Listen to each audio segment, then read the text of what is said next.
I'm going to apologize right up front.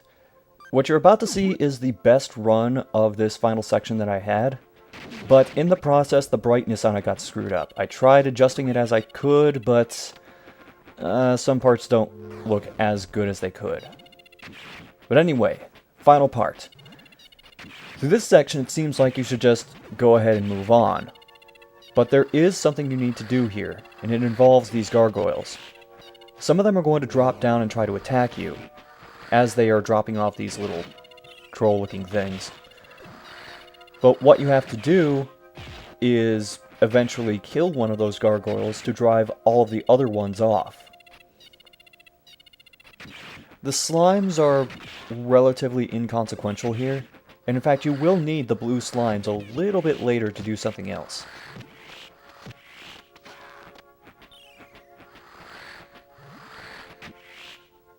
Alright. Now doing that causes a treasure chest to spawn, and it's not a gem, it's a key. As you can see, you can use the blue slimes to summon Ditto, which becomes something that you need to do a little later on. For now though, just basic combat with some enemies that we've dealt with regularly throughout this game. And I am going to go ahead and switch out my regular bombs because I only have 8 of those. And I'll get 14 power bombs. I'm also going to swap Ditto for Shade. And I need to hit this switch to stop the geyser so I can go up these stairs. Use a bomb to hit that floor switch. This particular section took me longer than it should have to figure out. But you have to go back down and hit this switch again to bring back the geyser. Because it doesn't just control that geyser, it also controls the steam geysers on the opposite sides of this staircase. And we need to get up there later on. Now we can go through this door, use Shade to get across this gap, hit this switch. And now we're going to go back the way we came.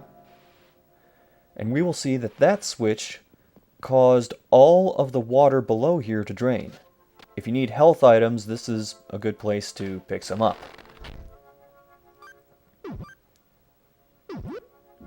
And now we're going to go ahead and go back up the staircase and see a treasure chest spawned. And no, it's not a gem. It's... okay, one of my bombs just vanished into the void. It's a key. And this is the key we're going to need to help us get into Agito's castle. Now, let's go ahead and go back across the gap and we'll start following along the top of this wall.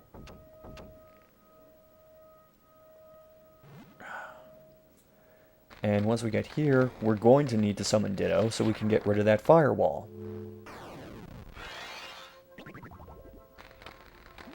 Now, you can use firewalls to summon a freak, but you can't use those red balls. Those are just lightning. Also, there's another one of these ghosts here that will sap your SP.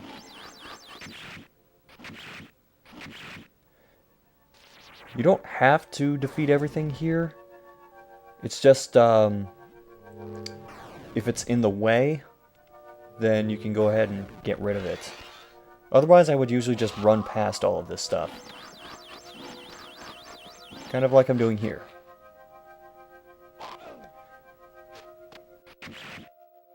Now, I need to dispatch this raptor relatively quickly so I can deal with these turrets that are going to fall from the sky and eventually form a complete circle. However, while Ditto has been used primarily by me as a healer to this point, we're going to start using the water tornado. It paths randomly, but there are enough turrets around that even if she just sporadically moves around the screen, she'll hit most of them.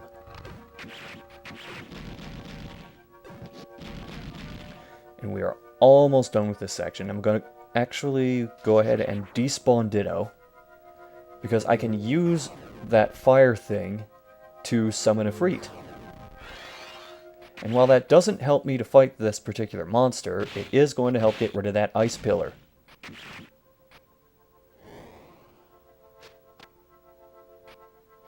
And I'm going to try and keep a Freet for as long as I can for crowd control purposes. But there's another reason I defeated everything, and it's the reason I usually do it. a gem. I'm going to go ahead and swap to bombs because I know what's coming. We're going to hit this switch because look at all these zombies. That switch causes all of these bombs to drop. And even though I take a hit, I end up with a shade call. And I'm going to go ahead and, since I'm low on SP and kind of low on health, I'm going to use one of these. I apologize again about the brightness, by the way. I tried fiddling around with it, and it actually looked worse than this. Jump kick to avoid getting hit by the spear guy. Oh, thanks, Afreet, I think.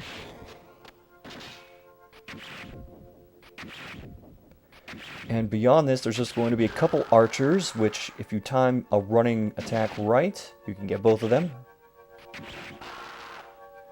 And one last raptor, and we will be inside the castle. These things are way more annoying than it looks to deal with. Alright, without further ado. There are 2 bomb guys down here. There's going to be a few more guys at the top of the staircase.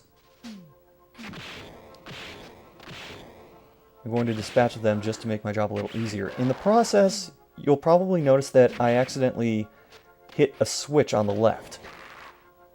It's not killing all the enemies that caused this treasure chest to spawn. It's that switch. Coincidentally, it's one of the few switches in this area that actually does something. And I'm going to use these bombs to light these torches, because that also plays a role in opening a door later on. So we're going to pretty much ignore all the other switches and use that key to get through to here. There are going to be a lot of floor switches to deal with through this castle. And in fact, I messed up and went the wrong way already.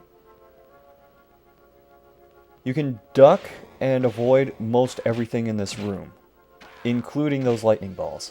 Sometimes they'll float a little too low and you'll get hit, but most of the time you'll be fine.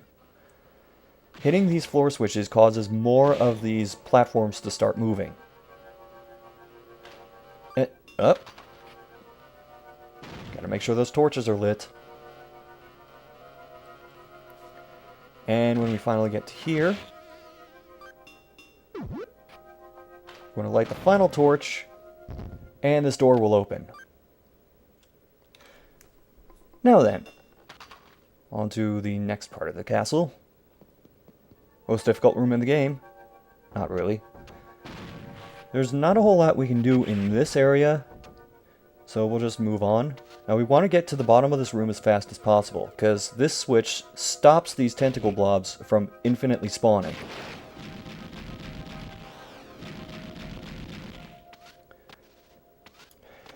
And with that, we will take our leave and head outside.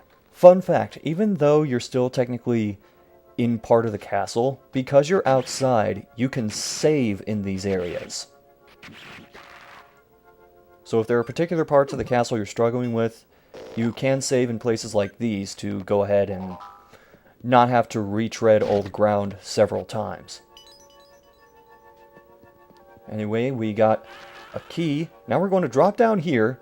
This is one of the few pits in the game where you don't die. Also, if you had Shade, he will keep saving you from falling in that pit. Anyway, that switch up there opens this door. And we will get yet another key. Now, we have to go back through one of these old rooms, because there was another door in here that we could go through. We're going to go to the upper right corner of this room.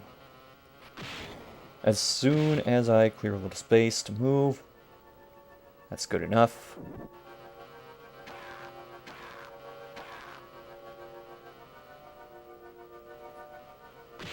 And now we can use that key we got outside to go here, and this is a really annoying room. There are going to be a couple dozen sorcerers or so that spawn, and we have to take out all of them. Fortunately, their spawn points stay the same. And you can also kill them with just one jump kick. So it is possible to just run across a room when you see one spawn and then kick them in the head and they'll die.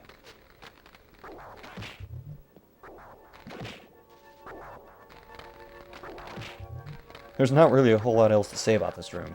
It's part of the reason that I'm keeping a freak around, so that even though he just kind of mills about, if he's near one of the sorcerers, he can just punch them and that'll be the end of it. Bo could also be a decent choice for this room, although positioning him would be kind of difficult because the sorcerers tend to spawn around the perimeter of the room, so you'd have to kind of pick a corner.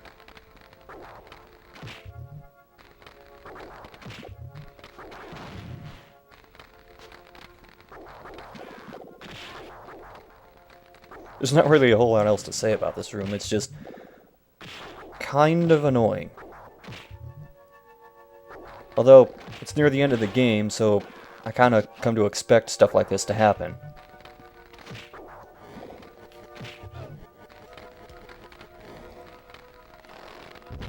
All in all, that wasn't so bad. Plus, it gives us an HP and SP max item, and, let's see, 7 uses versus 30 uses. Awesome. And we get a really strong sword. This one is as straightforward as it looks, initially. I'm going to move everything into place to hit these switches. And hitting all of these switches causes a shade crystal to spawn, but it also closes the exit to the room. So we have to find another exit by using the doppelganger ability, and that reveals this portal. Now, if you aim your gauntlet just right, you can spawn shade before entering the portal. Even if you don't do that, you can exit to the left in this area and spawn shade again. But this is what you need to do, is use doppelganger to cause these chests to drop. And that will give you a blue gem and the key that you need to get to the final area. And just showing that is in fact there. Now we're going to go back down. And even though this is a relatively small area, I still did kind of get lost doing this. If you wanted to know what me lost looked like, you just saw it. Alright, so we're going to have to despawn shade because we're going to drop down this hole again. Because now we have the key to unlock this door. And on the opposite side of this, we're going to start moving around the exterior of the castle. Every single time I get hit by that swordsman. Now, there's no place to spawn a Freet, but we have an alternative to using an Freet call, which is fire-based weapons. Because that's exactly what the Omega Sword is. I'm actually going to use this other crystal to spawn shade, and try and get through this area as fast as I can. Although I'm going to use Doppelganger to hit this switch, which will cause the spikes to despawn, albeit slowly. In fact, too slowly for it to matter. And the raptor blocked my path out of here, and I lost shade.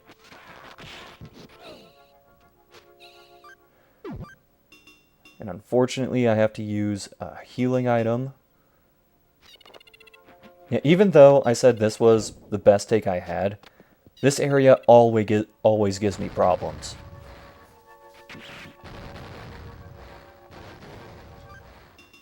I'm going to use my infinite metal bow to attack the guys on the opposite side of this gap. Now, even though I lost shade, and this is an area where I need him to get to the next section, I still have 1 or 2 shade calls in my inventory, so I'm not exactly concerned about having to go back through that area. Speaking of, let's go ahead and do that now. And when you use a shade call, it causes a heart to spawn, although I'm not going to pick it up. And you know what? We took out all the other enemies. I think the Elite Knight is getting lonely. Now there is another reason I'm doing this, and it's the same reason you're probably thinking of. Killing all the enemies in this room causes a treasure chest to spawn on either side of the room. And there's absolutely nothing we can do about it. So we're just going to have to move on. Nah, I'm kidding. We're going to do what we did before. We're going to use the Shade's Claw and pick up this green gem. Now move to the opposite side of this room. Find another treasure chest in a similar placed area. And pick up a black gem. These are some of the last gems that you can pick up in the game. And while I didn't get all of the gems in this playthrough, I got the fair majority of them. So, whatever, I'll take it. Now there's another ghost down there that can drain our SP, but if we approach it slowly like this, it'll get stuck on the pillar. And then we can take it out without having to risk having our SP be sapped. Though I am going to have to switch to Bo anyway, because he's going to chop down this door.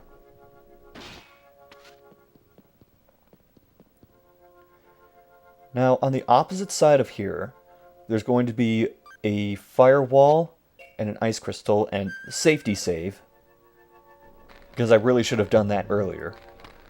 But we can use this water over here to summon Ditto, and Ditto will get rid of the firewall, if I can get the positioning correctly.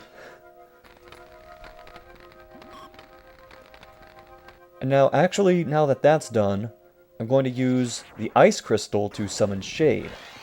We'll need to do that in the next area, because there's a very strong wind that's going to blow enemies toward us. And we can use Doppelganger to just walk right through and hit that switch, which will also drop bombs on those archers.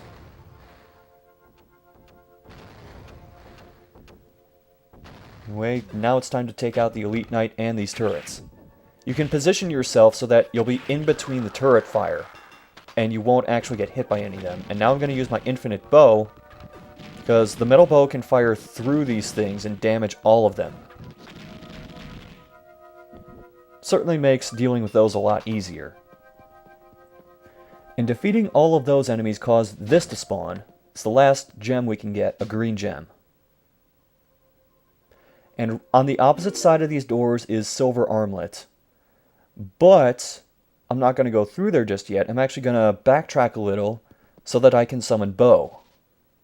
And it's for the same reason I usually summon Bo, crowd control.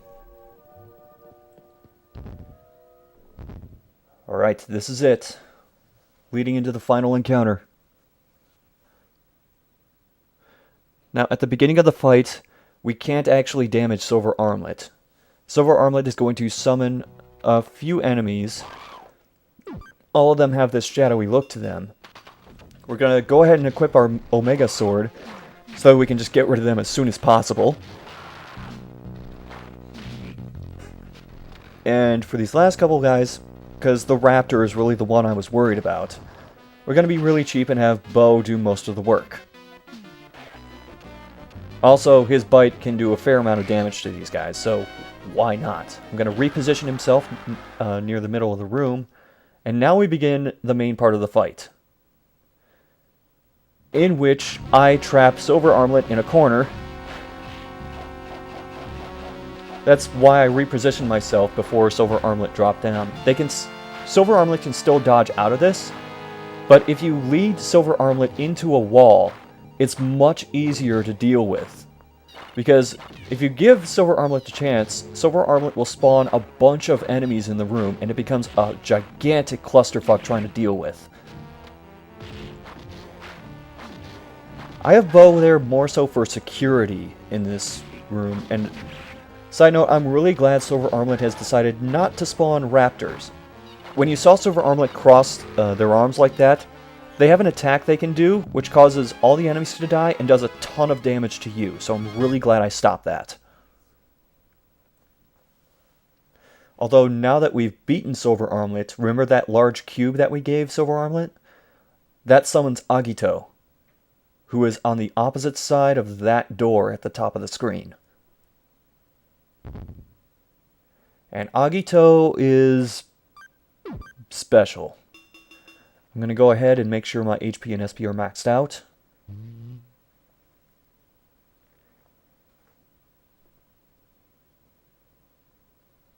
And this monstrosity is Agito.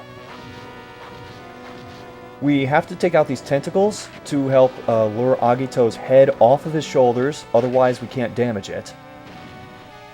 The tentacles will fire energy balls, and Agito can also summon exploding slimes. Oh wait, my Omega Sword ran out. Good thing I have a backup. And the exploding slimes can be kind of difficult to deal with, because later on there will just be tons of them on screen. Which is part of the reason that I brought Bo with me, is because the exploding slimes can have a chain reaction effect with each other.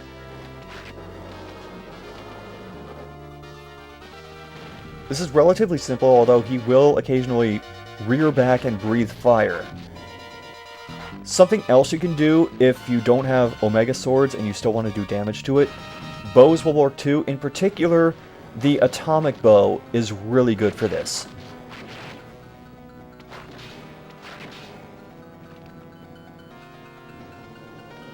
And something else you can have happen too is... oh, I died. Or did I? No, I did not. I have 4 elixirs. Well, no, 3 elixirs. But elixirs save you from death and give you complete refills of HP and SP. Although, if you had a spirit up, it does despawn.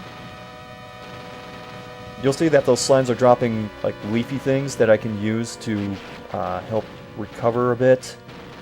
And if you came into this with no spirits, or you lost your spirit because of using an elixir, you can still fire your armlet at the ground over here, and that'll summon Ditto.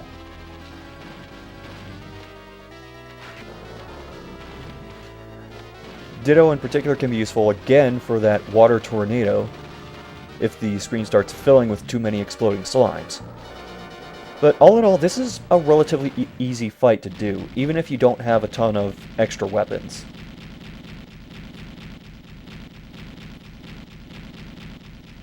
And with that, we have reached the end. That's it. Although now we will find out exactly who Silver Armlet is. And much to Ali's surprise, it's his older sister.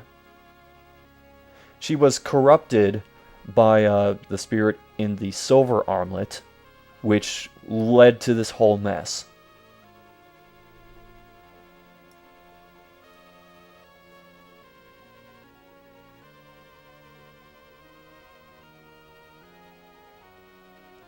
And now we're going to get some final words of wisdom and a goodbye from each of the 4 spirits that helped us along the way. Because they're not going to come with us. Once this is all said and done, we're going to get rid of the gold armlet. And they're going to stick around and protect this place to make sure that calamity doesn't happen again.